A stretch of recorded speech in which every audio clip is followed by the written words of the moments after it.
लोगोफोर मारै दङ खबर सबर फैला द दसे सम लाइभआव इन्जय खालामनोसैलाय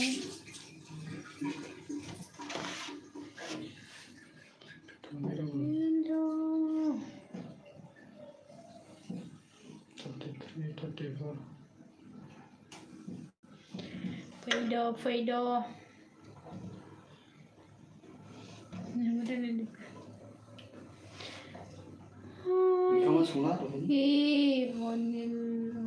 Basumatary hai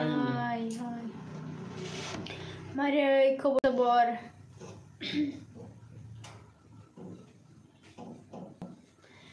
मोजाङै दं दे जोंबो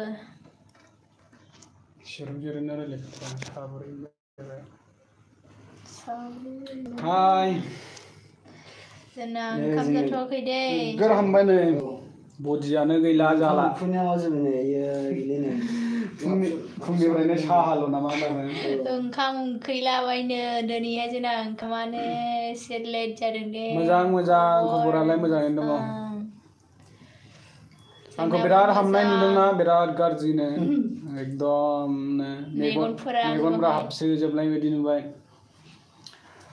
दाखालि मा जादोंना फैनाय समाव ओंखाम जाबोनो हायाखै ओमफ्राय न'आव थानाय समाव आं बिराद लोमजादोंमोन ना बे समाव बिराद हामदों आरो जेब्ला आङो बेंगालराव फैनोसैमोन बे समाव आङो सप्तासे बायदियानो न'आव लोमजानानै थादोंमोन आरो जेब्ला जोङो ट्रेन गाखोयो बे गाखोनाय समावबो एकदम बिराद लोमजाबावदोंमोन आरो दा बर्थमान देहाया एसे मोजाङावनो दङ थेवब्लाबो बिराद हामदों आरो ओंखामफोरखौ थिग जानो हायाखैना बिराद हामनानै दङ ओंख्रि संगासिनो जोंनानै ओरै ओमफ्राय दासिमबो नै दिनैबो दासिमबो मोनजाबावाखै दासो संगासिनो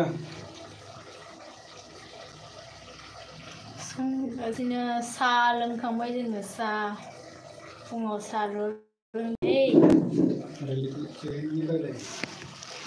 नै दै लोंहैलायबाय ओरै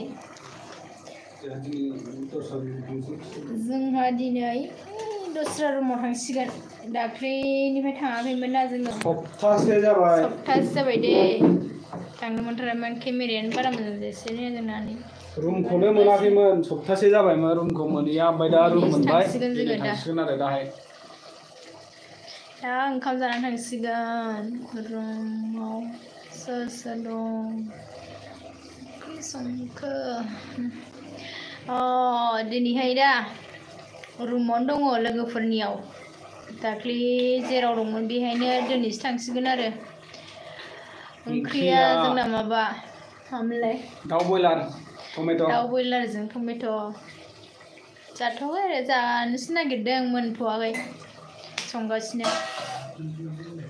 नोंस्रा जाखांबाय खोमा मा ओंख्रि दे खोन्थालायहरदो सोर सोरना मा ओंख्रि जाखो जोंहा गैया दा मोनजायाखै सानजु बसुमतारी मारै दं खबरा मोजाङैनो दङ दे नोंसिनि अननायजोंनो दिनै नोंथांमोननि गासैनिबो सापर्टजों आरो अननायजों बर्थमान मोजाङैनो दङ बेखौ नायलाय माबायदि फुंदों ओमफ्राय आंखौ फुङाखै आङो बिदिनो दङ ओंखामखौनो जानायानो जाया नालाय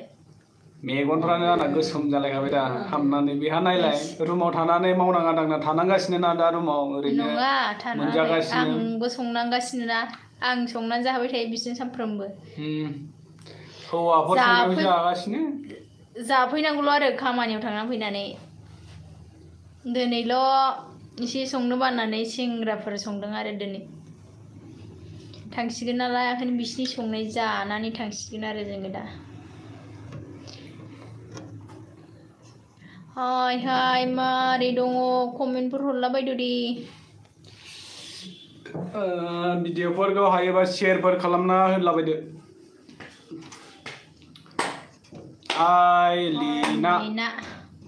हाय लिना हाय माबोरै खबरा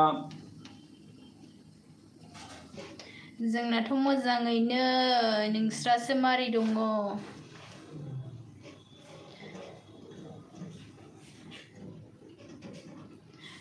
लाइकफोर हरलाबायदो एसे मोजाङै दं मोजाङै मोजां सोरा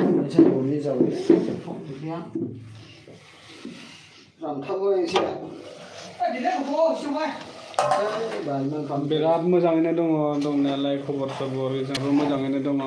बयनिबो अननायजों नोंथांमोननि गासैनिबो सापर्टजों मोजाङैनो दङ आरो दिनै रबिबाराव माने खामानिफ्रा सुटि थायो नालाय एसे गासैजोंबो रायलायनोसै होननानै फैदों आरो गासैजोंबो दसे सम रायलायनो होननानै एसे फैनाय जादों आरो खबर सबर रायलायनानै दिनै आरो जोंहा बे लोगोफोरनि रुमखौ दिनै नागारनानै थांसिगोन आरो जों सप्तासेयानो जाफैबाय लोगोफोरनि रुमाव थाफैनाया ओमफ्राय दिनै थांसिगोन आरो दाहाय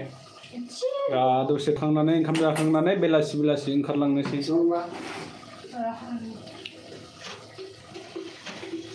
बिराद उन्दुनोबो ओंखारदों मेगनानो गोसोम जालायखाबाय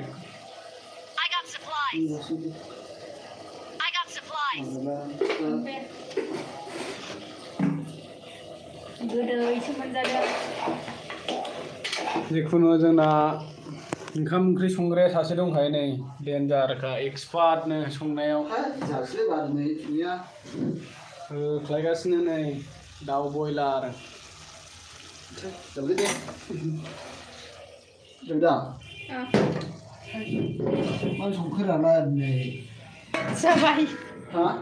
दे आलासि जाफैदो दे आलासिफोर जाफैनो गोसोबा जाफैदो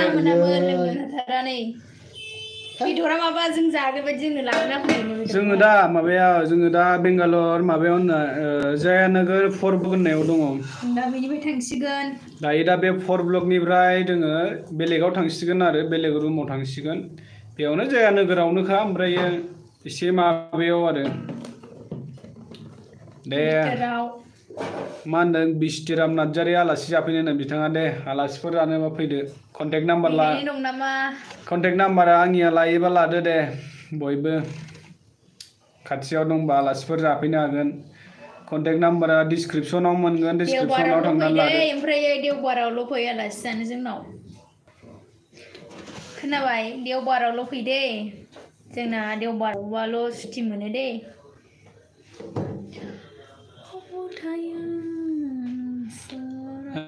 कन्टेक्ट नाम्बारा डिसक्रिपसनाव दं लानो गोसोब्ला लानो हागोन आरो डिसक्रिपसनावनो मोनगोन जोंना मावनाया खामानिया माबासो मा खामानि होनो ग्रसारि दखान मोनसे माने रेसन दखानावसो दाखालि आं मोनसे भिडिअ हगारदोंमोन दखानाव थानायनि बेफोरखौ नायबा मिथिगोन आरो दा थेवब्लाबो जोङो खिथानोसै लाइभ फैनाय हिसाबै जोङो ग्रसारि दखानाव आरो दा ओमफ्राय बे हिन्जावा जेबो मावथ'वाखै रुमावनो दंथ'यो बर्थमान माने जोंना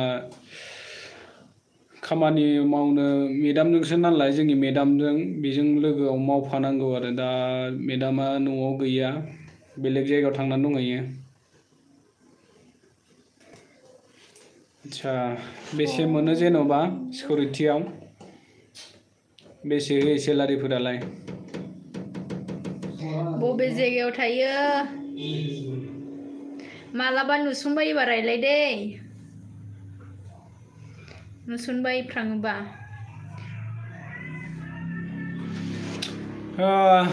मा होनो फैनो गोसोब्ला जुदि फैनो हायोब्ला जायगाफोरखौ मिथिखायोबा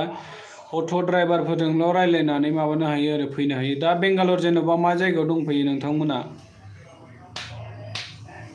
केरेलायावसो थायोमोन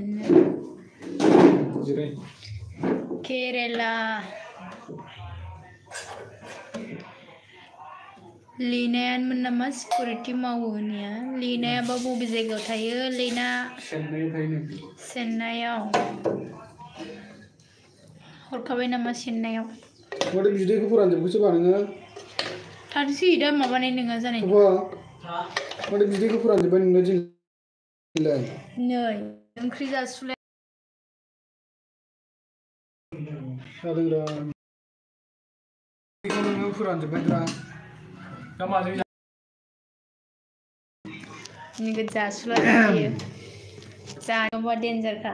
संख्रि साखिनां संख्रि साखिलायबावनोसैनो नै नांबाय दा होबावदोंमोन आङो बरियारा बेखौ मा संख्रि नाङाखै होनबाव नामा हेलौ फैला दं माथो सिरि थाबाय थालागो नोंसोरलाय रायलायनो गोसो गैया नामा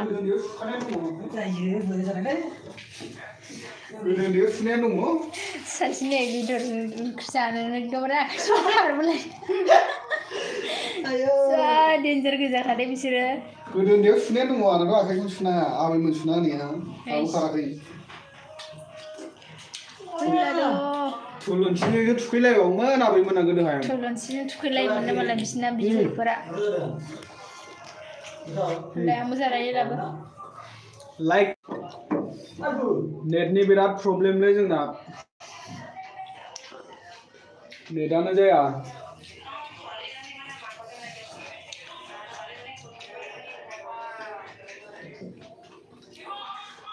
ओंख्रि साखिनायदों दे ओंख्रि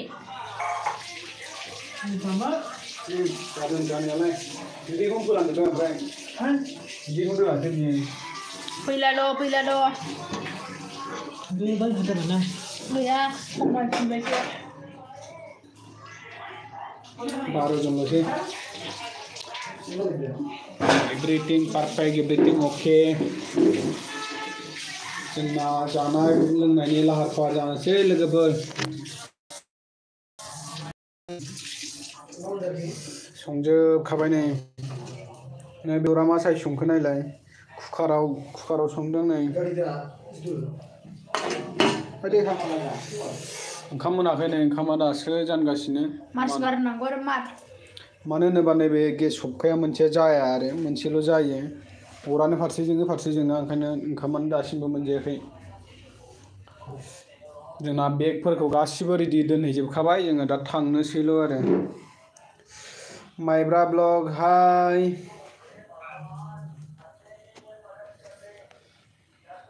नुवाखै गोदोनायावनो थालांखायो आंथ' गोदोनायाव थालांबालाय नोंनि जौसिनाव जानोसै होमबालाय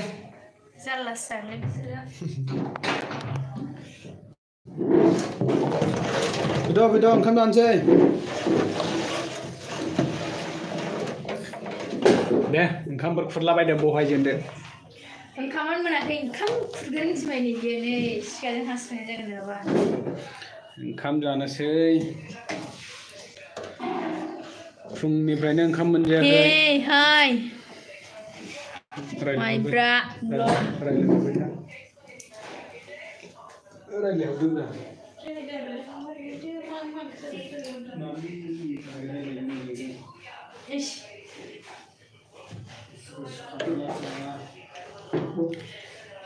माथो रावबो फैथारासै फैलाद' कमेन्टफोर हरलाबायद' सिरि थालाय गावस्रा बिदिबा रायलायनो बालायलाङो दै दे मा सोंहरनांगौ सोंहरलायदो थाब सोंहरदो लोगोफोर थाब होनथारबाय सोर मा सोंहरनो गोसो सोंहरलायदो दे फैलाद' होमबालाय जोङो दोननोसै दै नोंस्रा रायलायनो गोसोआनो गैथारा रावबो जेबो सोंहरनांगौ गैलाबा बन्द' खालामलाय जासिगोन बाय लाजासिगोन सोंहरनांगौ दंब्ला थाब सोंहरलायदो दे टाइम मोना ना फैबाय थानोबो सानफ्रामबो फैनोबो टाइम मोना जोंहा दायो ओंखाम जानो थांसिगोन आं दंहायनो होमबालाय मानो कमेन्ट खालामा आयौ मोजां नुलायदोंसो आरो आंखौ आं असायसो मेमब्रांब्रांसो मा ओंख्रि जाखो एमारेल दैमारि हौवा ना हिनजाव जाखो मा सबाय ओंख्रि बिमा जालांखो नखल लानानै दुगिखादा नङा दंखायो दे आंना बे सबाय बिमाया दंखायो ओरैनोसो बुंदों बियो सबाय बिमाया नखलसोलै बेना नायजाया जानला मोनला होनथारो गावहालाय दुस्थ' बारा हनै मा खालामबाय थायो बियो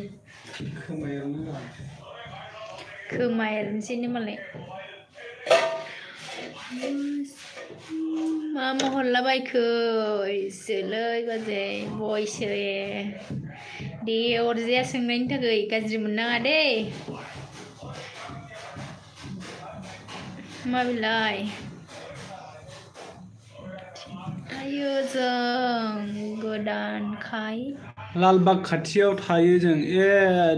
दे जोंबो लालबाग खाथियावनो दंखायो खाथियावनो दङ दे जोंबो लालबागनिफ्राय जोंना बेसे जायोथाय 1 किल'मिटार जागोनदां किल'मिटार जास्लाबा खोमा 22 आव दा लालबागा 1 किल'मिटार जायो थाबायनानै थांनो हायो जोंनाबो लालबाग खाथियावनोखा बिनि सानजा खोला खनाजों थायो दे जोङो लालबागनि खोलाजोंजाय जायो आरो जों थानाया जया नोगोर होननायाव ससेल' 10 थाखा बा 20 थाखाल' लायो जोंनिसिम फैनोबा लालबागनिफ्राय मा ओंख्रि जाखो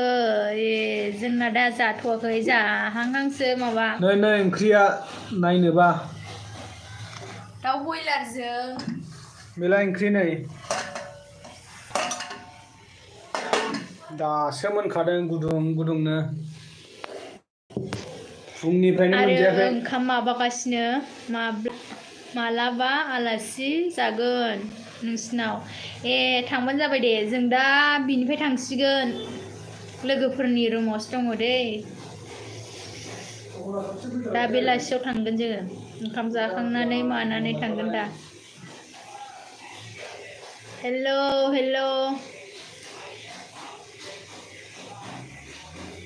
मारै दं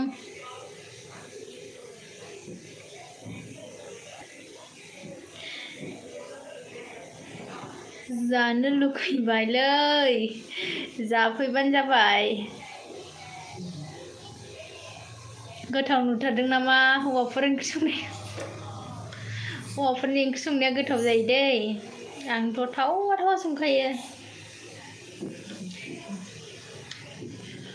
बानलु गोसा होलायनाय जानो बालायलायनो बिसोरो बियो मा होनो ओंखाम ओंख्रिखौनो संनो रोङा दा नै गैला हामख्रांजोब्बाय आं ओंखाम नङा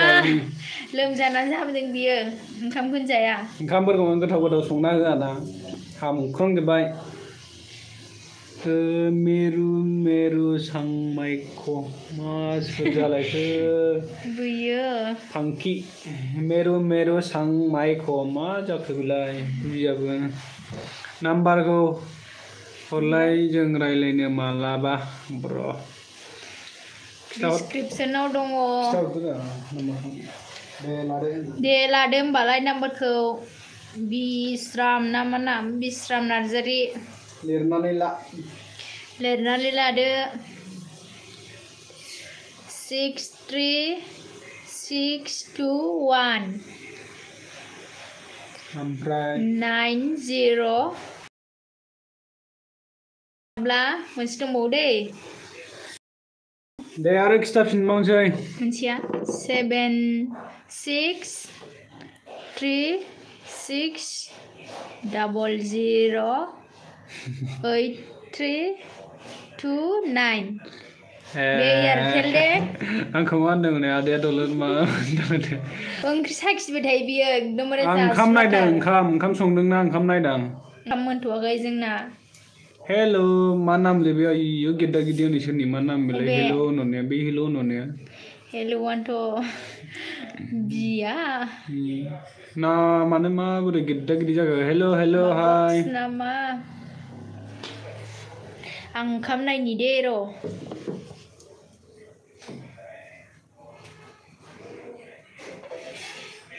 गोदौहां जागासिनो ओंखामानो गोदौहां जागासिनो ओंखामानो मोनथ'वाखै जोंना दासिमबो ओंखामफोरखौनो जानो सुखुवालै दासिमबो बे सिगांनि माबाफोरखौनो गोसोखांबा एखमबा ओंखामफोरखौनो जानो सुखुवा आरो दासिमबो जायासैलै भुल जाबाय ने ब्र' दे लाफिन आं खिथानि फार्स्टआव 63 ओमफ्राय 621909881 बे जिअ आरो खेबसे खिथाफिनबावनि दे 63621909881 दा दसे उनाव फन बुबानो जाबाय दा दसे जोङो लाइभआव दंथ'यो नालाय 5 मिनिटनि उनाव हरबानो जाबाय दा बारा लाजिला दाना एसे रायलायहांबाय लाजिनायखौ दोनथ'नांगौ ना लोगोफोर लाजिनानै ओंखाम मोनजाया दानि जुगाव सिगाङाव भिडिअ लानो नागिरबाथाय भिडिअआवनो फैयामोन हेल' सनि गुरुं हेल' हाय ओंखाम मोना हरदे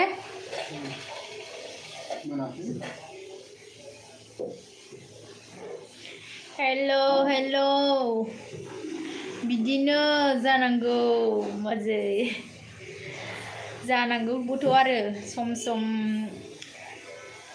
लाजिनायखौबो दोनथ'नांगौ ने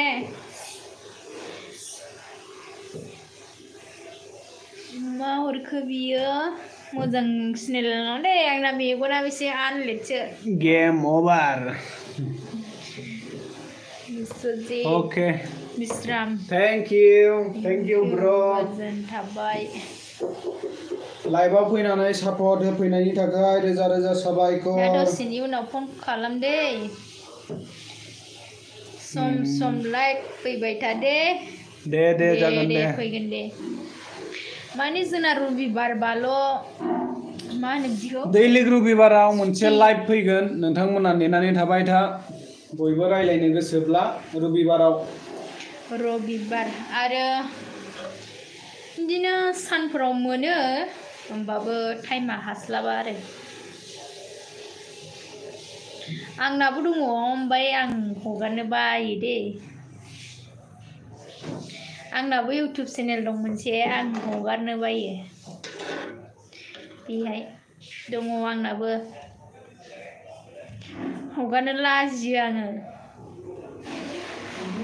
बेखौ आं बांसिन लाया आंना बेखौसो लायो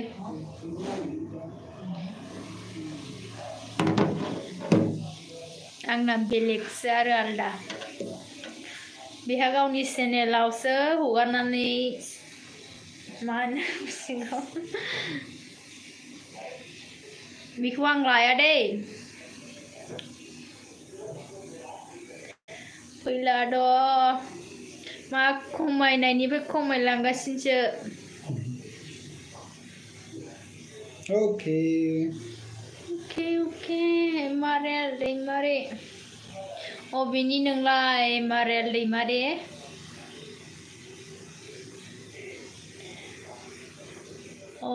मारेल बेसे फरायनायलै आङो दा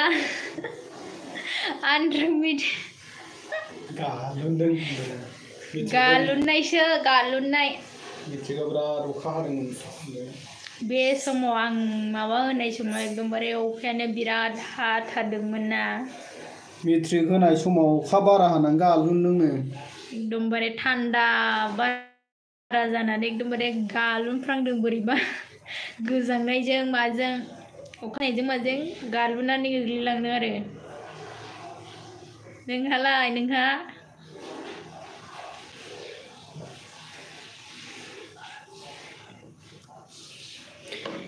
बेसेबां गोदौबा हनै आं नायनोसै ओंखाम नायनो गोरलैलै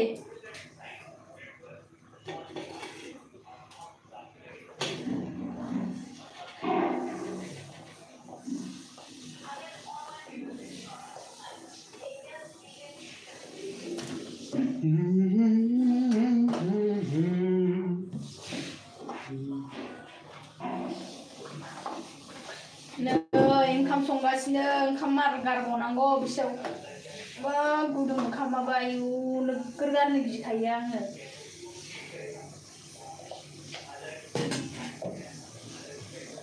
नै सोरबाफोर ओंखाम मार गारनो रोङाबा आं देखायनोसै दे दै बुरजा होनानै मा होनो बुरजा होखाबाय दा होनानै बेखौ दा माबानांसिगौ आरो दैखौ गारनांसिगोन मोननोसै ओंखामा रुइखाबाय दसेनि उनाव जासिगोन दे हेमारेल माथो खिथाहरासै नोंलाय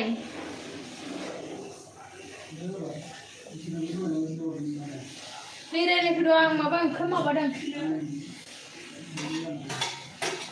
ओइ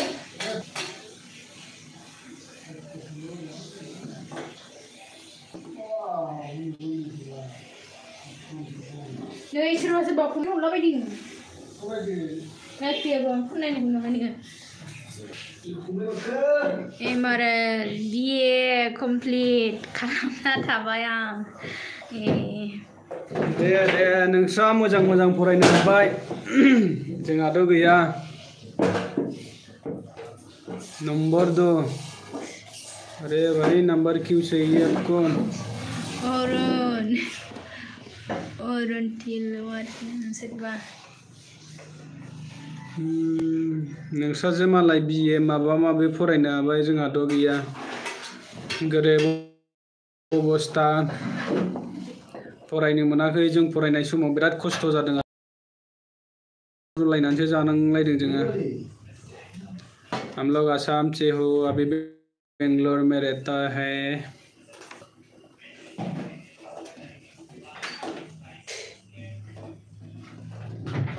जों फरायनाय समाव बिराद खस्थ' मोनदोंलै जोङो बापरे मा जायगानि हेमारेल थालिर रुनानै जानांदों जोङो भाई हम लोग आसाम से हो अरुण नाम है अरुण तिलवार असम से हम लोग बेंगलोर में रहता है अभी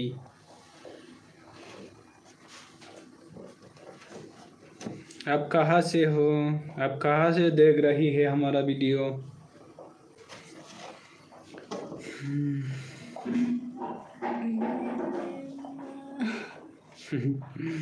दे नोंस्रा खस्थ' मस्थ' फरायनो हाबाय जोंहाथ' फरायनायनि माने मोजां फरायनो हानाय गोहोआनो गैखायामोन आरोना फोरोंनो हानायनि माबायानो गैखायामोन जोङो खुनुरुखुम आं फरायनो मोनदों क्लास 9 सिम फरायनो मोनदों आं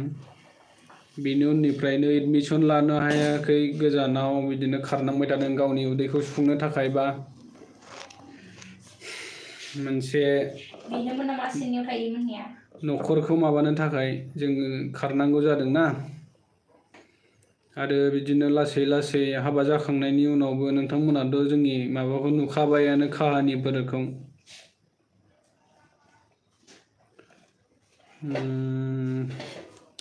थेंक इउ क'क्राझारनिफ्राय नायदों बिथाङा क'क्राझारनिनो नै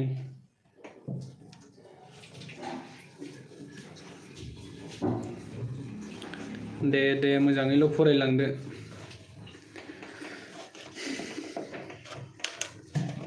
फरायनो हायोब्लानो मोजां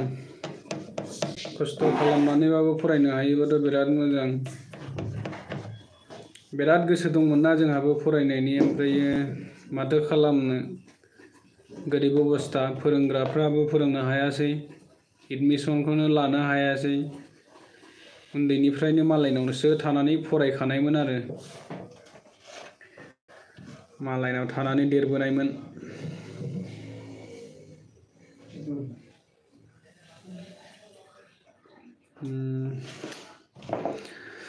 अब्लाथ' जोंनि काहानिफोरखौबो मिथियो जानांगौ ना मा जाबोदों मा मादों एकदम बुंनो थाङोबा जोंनि काहानिफोरखौ रायलायनो थाङोबा ना गैयाब्लाबो मास मोनसेसो नांगौ फोजोबनोनो उन्दैनिफ्राय लानानै दासिमाव आरो माबोरै मा जाबोदों बेफोरखौ खिथानो थाङोब्ला रायलायनांगौब्ला बिराद काहानि दङ सम गोसो गुरु जायो दे आखाया एकदमबारे खामानि गारनाया खस्थ'थार सम एकदम गोसोआव फैयोब्ला हरफ्राव उन्दुनो ओंखारा आरो बिदिनो जानाय लोंनायाबो थिग गैया बिदिनो हामलांबाय आंबो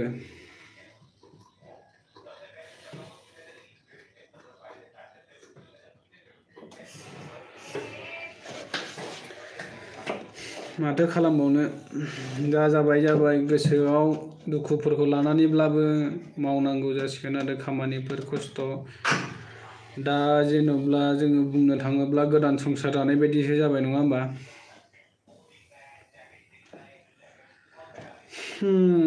टेक्निकेल आपडेट बेंगालराव जोङो माबायावसो आङो थायो ग्रसारि दखानाव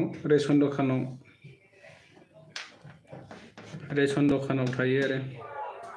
दा हिनजावा जेबो मावथ'वाखै हिनजावा जोंनि बे मालिकनि माबायावनो मावगोन जे माने एम्फौ जानाय मा जानाय माइरंफोरखौ माने फोसाबनांगौ जावनानै दोननांगौ बिदि आरो हिनजावफोरनि खामानिया बिदि आरो फोसाबनांगौ आरो दखाननि आइटेमफोर मा जेन'बा पेकिं खालामनांगौ बेखौ आरो नै नोमबाजैया ओरै ओंखाम संगासिनो दं फुंनिफ्रायनो दाबो ओंखाम मोनजायाखै जोङो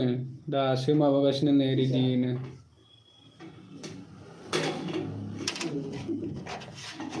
जाबाय दा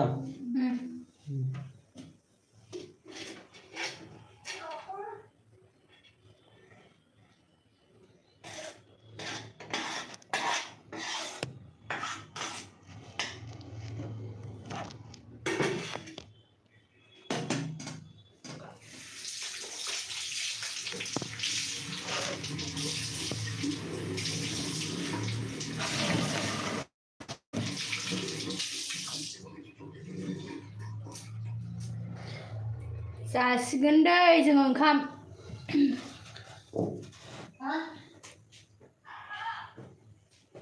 फैदो ओंखाम जानोसैबा जाहांबाय बाजिया बहानि बाजिया बोरो दुबाइनि अ आंनि दा मा होनोमोनलाय आमगुरि